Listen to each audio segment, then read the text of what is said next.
Saya sekarang akan menyapa Ganjar Pranowo yang saat kasus iktp bergulir merupakan Wakil Ketua Komisi 2 DPR. Mas Ganjar, selamat malam. Ya, selamat malam. Mas Ganjar, saya ingin meminta konfirmasi Anda. Ini Anda dituding Nazarudin di tahun 2013 yang lalu, termasuk anggota DPR yang menerima uang sampai dengan 500.000 US dollar terkait skandal iktp. Betulkah itu, Mas? Tentu duit itu gede banget ya. Dan saya kira tuduhannya sangat tidak beralasan. Maka saya senang waktu saya dipanggil KPK itu bisa menjelaskan. Dan di dalam tulisan tangan kalau tidak salah yang diedarkan itu ada sesuatu yang menarik.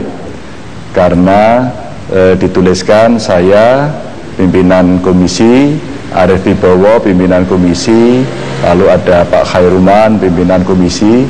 Agak aneh juga, masa satu komisi, satu pimpinan komisi itu ada dua orang dari satu partai gitu. Itu baik, Mas. Iya, ini kayaknya tidak mungkin begitu. Baik, Anda sudah membantah juga. Nah, KPK juga menyatakan beberapa waktu yang lalu bahwa ada 14 orang individu yang mengembalikan uang KTP ini ke KPK. 3 hingga 4 diantaranya menurut Ketua KPK berasal dari anggota DPR. Apakah Anda salah satunya, Mas Ganjar? Enggak, saya enggak mengembalikan karena memang saya tidak menerima. Baik. Jadi kalau kemudian ada yang memang menerima dan mengembalikan, saya kira itu cara yang paling bagus, paling gentle untuk kemudian membongkar. Maka pada saat proses saya dimintai menjadi saksi, ditanya oleh KPK, saya senang karena di sana sempat dikonfrontir begitu, dan itu membuat saya lega begitu. Apa yang kemudian dalam konfrontasi itu yang Anda sampaikan kepada KPK, Mas, yang tentu saja maknanya signifikan dalam pengusutan kasus ini? Iya, awalnya saya diperiksa oleh satu penyidik begitu, ditanya siapa anggota Komisi 2, bagaimana proses penyusunan anggaran dan seterusnya.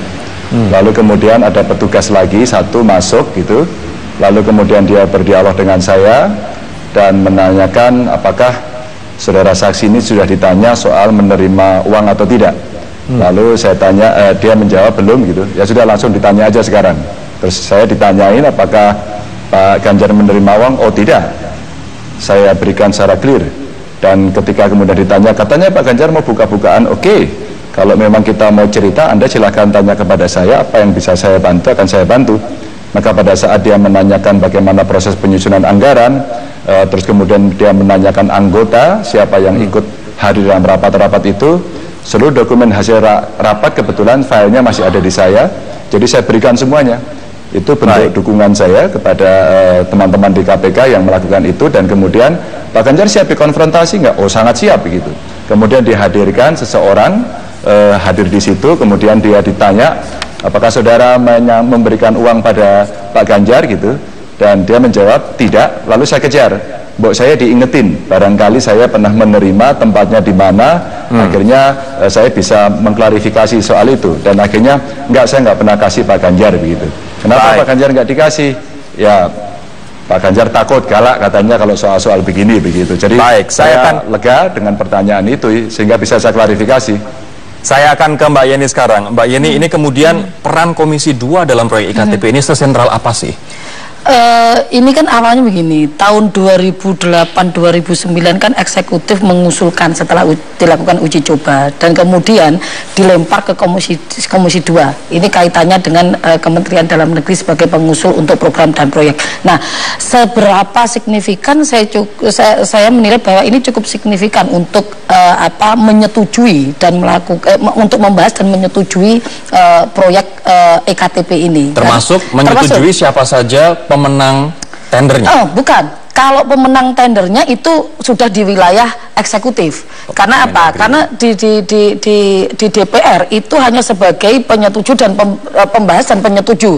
Sampai berapa sih kemudian alokasi anggaran yang disetujui, kemudian distribusinya kemana? Begitu. Kemudian dilempar Setelah paripurna dilemparlah kemudian ke eksekutif untuk dijadikan DIPA, daftar isian pelaksana anggaran, yang kemudian untuk tender dan segala macam soal operasionalisasinya itu semuanya ada di eksekutif. Bisakah Komisi 2 kemudian mempengaruhi eksekutif agar perusahaan ini kenapa masuk, perusahaan ini kenapa tidak masuk, sehingga membuka celah korupsi di sana? Bisa saja itu terjadi, karena kami menilai kalau untuk EKTP ini kan sudah by design, ya kan, sudah didesain pada saat proses penyusunan. Karena ini kan kalau EKTP ini kan ada 3 wilayah yang kemudian bisa diintervensi di keduanya, baik eksekutif, legislatif, yang kemudian ada campur tangan dari korporasi.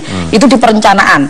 Perencanaan itu di mana penyusunan itu di mana mata anggaran yang sudah diusulkan dari eksekutif itu bisa kemudian ada campur tangan dari pihak-pihak legislatif. Itu yang pertama. Oke, diusulkan EKTP sekian triliun di tahun sekian, umpamanya di 2011 ada 14,4 triliun, itu bisa dilakukan. Kemudian pada saat penyusunan itu usulannya dibahas di komisi terkait. Komisi terkait siapa sih yang kemudian berpengaruh di dalam proses-proses pembahasan itu, ya kan? Itu bisa saja ruang-ruang itu terjadi lobbying kong kali kong antara siapa, eksekutif dan legislatif. Kita tanyakan Mas Ganjar, adakah ruang lobbying kong kali kong itu antara eksekutif dan juga legislatif dalam pengerjaan proyek ini, Mas? Kalau Anda bicara lobby, kalau Anda bicara pengambilan keputusan dalam proses penyusunan anggaran dan putusan anggaran, itu sangat bisa dilobi, sangat bisa. Tapi kalau pertanyaan Anda menukik, apakah kemudian terjadi kong kali kong, tentu saya berani menjawab sebagai pimpinan. Saya tidak ikut dalam proses itu karena full itu pekerjaan dari pemerintah.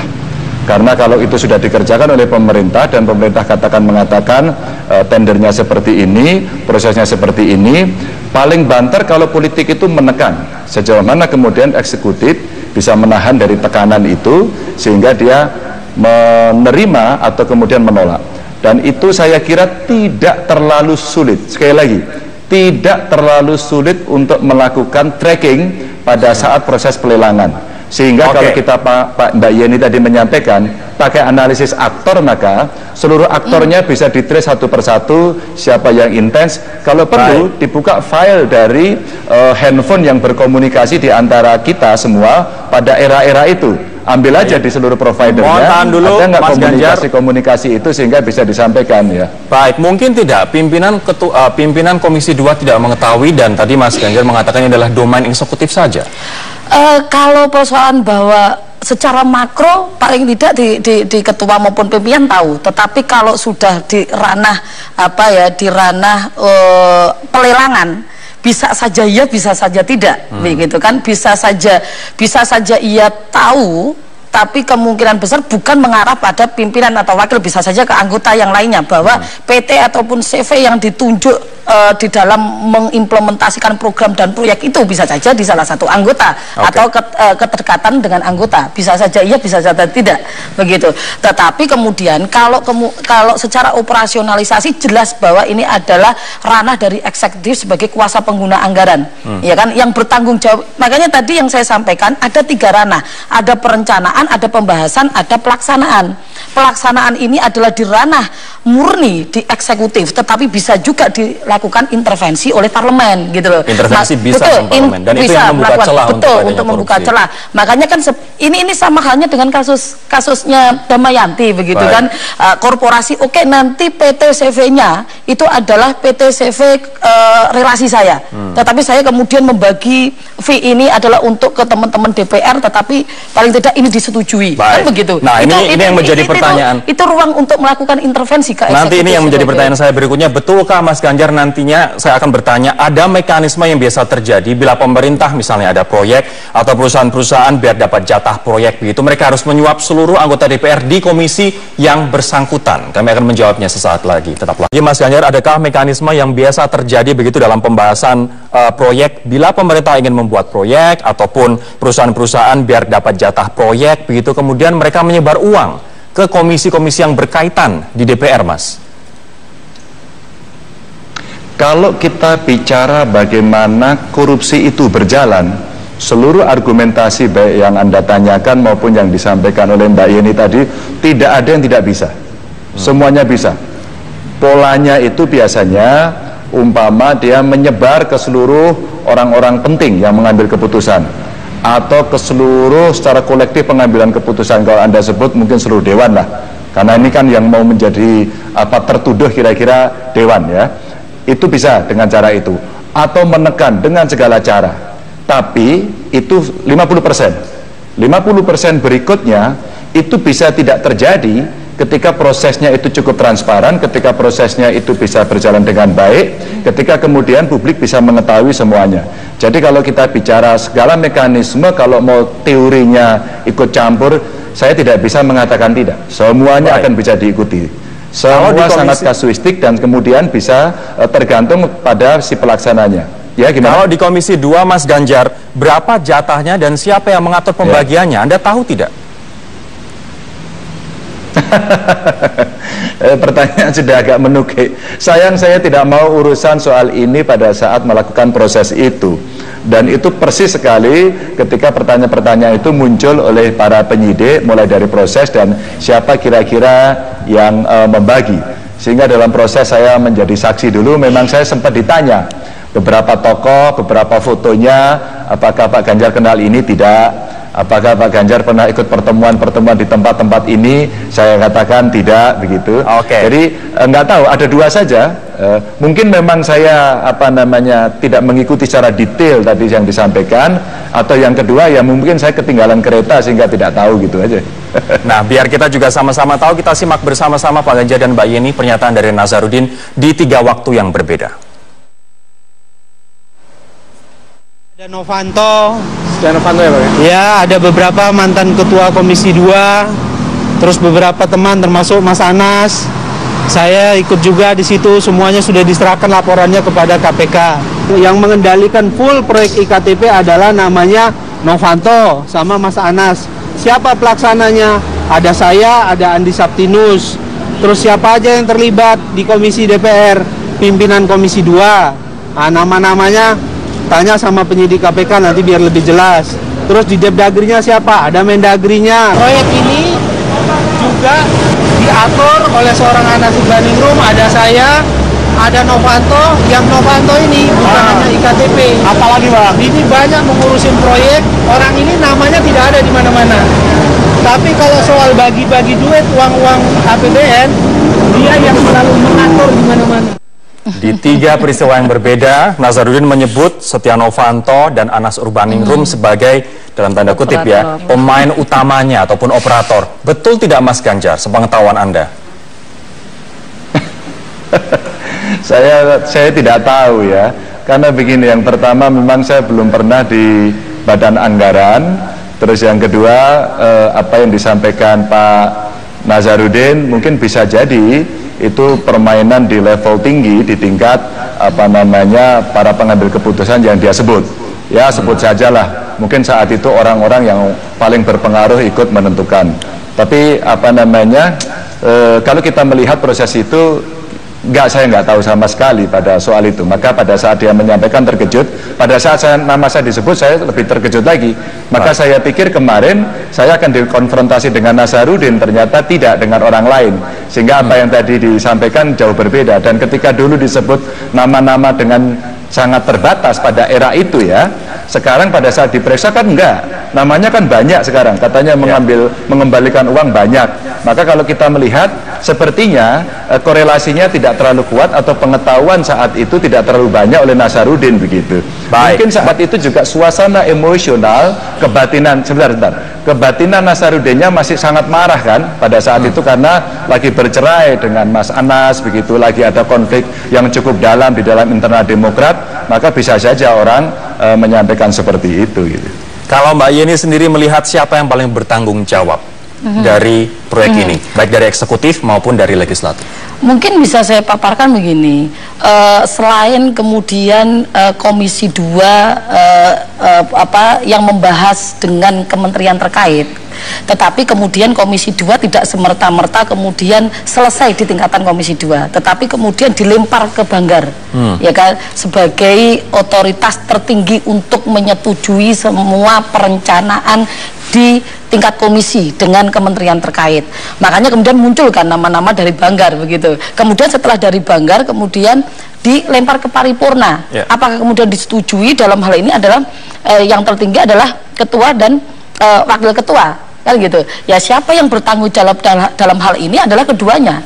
Keduanya dalam hal ini bagaimana kemudian DPR yang memiliki fungsi budgeting dan fungsi kontrol untuk berjalannya program dan proyek ini. Kenapa kemudian disetujui dengan alasan ABC seperti apa? Itu juga bertanggung jawab di Komisi 2 dan di Banggar. Terutama yang bertanggung jawab dalam hal ini adalah pimpinan dan wakil pimpinan di ketua di DPR. Yang kedua adalah yang bertanggung jawab dalam hal ini yang lebih besar adalah kuasa pengguna anggaran sebagai implementator dari program dan proyek itu. Siapa ya di Kementerian Dalam Negeri. Kalau kemudian muncul dari hasil penyelidikan dalam hal ini adalah korporasi-korporasi itu dekat dengan Kementerian Dalam Negeri, baik Dirjen maupun kemudian mantan Menteri Dalam Negeri ini yang kemudian bisa ditarik. Apakah mungkin kemudian Mbak, uang 2,3 triliun ini hanya dinikmati oleh Irman dan Sugiharto aja? Saya pikir tidak. Saya pikir tidak, 2,3 tidak mungkin kemudian dinikmati dua orang tersebut begitu. Kan pasti ada orang-orang yang kemudian bisa memanfaatkan resource itu.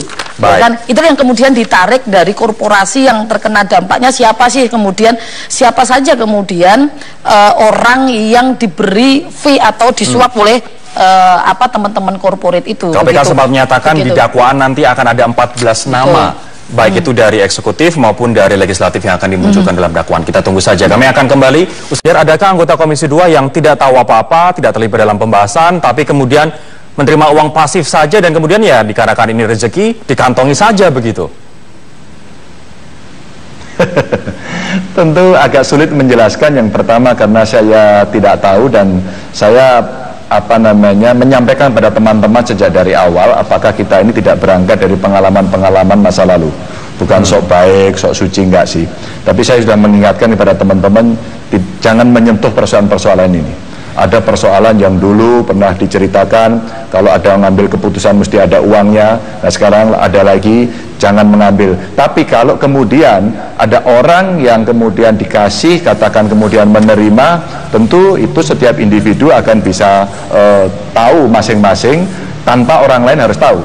Maka ketika kemudian saya ditanya oleh KPK waktu menjadi saksi dan dari KPK petugasnya menyampaikan ada beberapa anggota yang mengembalikan, menurut saya oh iya berarti masing-masing menerima. Dan itu macam-macam, ada orang mengatakan ini rezeki, ada orang yang bilang mungkin ini tahu. Tapi pernah suatu ketika ada yang bicara soal duit-duit seperti itu, mungkin ini subhat gitu kan, sehingga orang ragu untuk tidak atau menerima. Nah bisa jadi beberapa orang itu memang menerima dan akhirnya ketika ditanya oleh KPK, diselidiki oleh KPK, buktinya ada, siapa yang memberi, harinya apa, diketahui oleh KPK dari penyelidikan, mungkin akhirnya mengaku dan itu akhirnya mengembalikan juga gitu. Terkait nama-nama besar yang kemungkinan akan dibacakan dalam dakwaan atau mungkin tersangkut dalam kasus ini, Anda tahu tidak Mas? Enggak, kalau satu-satu saya nggak tahu, tapi nama besarnya nggak terlalu sulit kok kalau kita mau baca dengan rasio kita, gampang saja kan. Semua orang yang pernah diperiksa dan masuk ke media itu pasti akan disebut. Itu cara membaca yang paling gampang. Jadi buat saya tidak terlalu mengejutkan, kecuali dalam dakwaan itu menyebut si A terima ini sejumlah ini, memberikan ini, dulu tempatnya di sini, jadi agak rigid gitu. Maka itulah yang kemudian memang patutlah orang kemudian mencurigai si A si B-nya itu. Tapi kalau menyebut nama besarnya, saya kira paling gampang adalah mereka yang pernah dipanggil bisa disebut begitu. Baik, saya akan Mbak Yeni lagi. Mbak Yeni, adakah kemudian praktik di mana pejabat ataupun dari pihak legislatif titip perusahaan agar bisa mendapat jatah proyek dikarenakan kedekatan hubungan antara perusahaan itu dengan pejabat ini tadi? Sangat dimungkinkan sekali. Ini untuk kasus ini Mbak, ini saya ingin membacakan ini investigasi majalah Tempo dan juga ada data dari Media Indonesia. PT Quadra salah satu di konsorsium milik teman dari Dirjen Administrasi Kependudukan Irman yang sudah jadi tersangka hampir terdakwa nanti. Kemudian PT Sandipala milik teman dekat Gamawan Fauzi. Ini artinya mungkin? Bisa dimungkinkan seperti itu. Ini kasus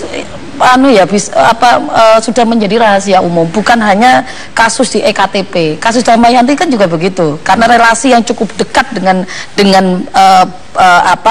Damayanti ataupun dengan keluarga Damayanti itu bisa melakukan intervensi itu, walaupun kemudian kalau ternyata nantinya bisa dibuktikan bahwa ini adalah kedekatannya dengan Gamawan, kedekatannya dengan Dirjen, otomatis bahwa otoritas pada saat itu adalah Gamawan bisa melakukan intervensi untuk dilakukan persetujuan untuk proyek dan programnya IKTP. Jadi bisa saja itu terjadi. KPK harus seperti apa?